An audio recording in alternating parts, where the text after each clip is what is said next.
Okay, ini before, ini after. Hari ni kita nak review lighting yang baru yang aku nak pakai, ZS Light Box.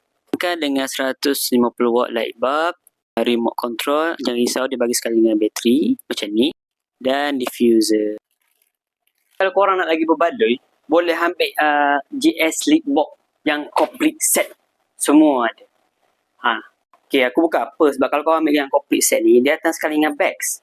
So dalam bags ni korang boleh bawa semua peralatan yang GRC bag ni, macam tripod semua dah, payung-payung dan sekali kotak dia muat. So dia besar, so senang.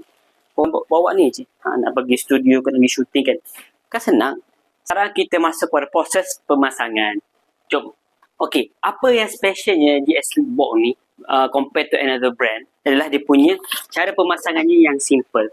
Just tolak sikit, nampak ni, pegang dia punya batang ni dan just tarik sampai dia bunyi klik. Dah settle. Bila dah tegakkan macam ni, kita just masukkan dia punya lubang.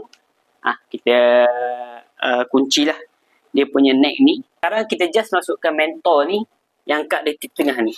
Just pusingkan dia sampai dia rasa ketat.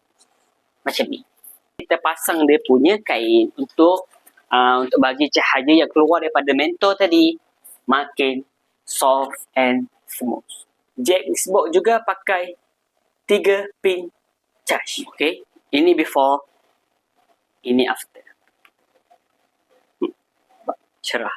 Dan kita boleh adjust juga dia punya color, nak 20, 50 ataupun 100. Dia lagi terang lah, especially. Kita tukar juga sama ada kita nak yellow, white dan warm. Kalau saya prefer white lah. White lah lagi cantik lah. Jadi macam mana hasil dia? Okey ke tak? Cuba. Korang nak tak saya buat review lampu RGB pula?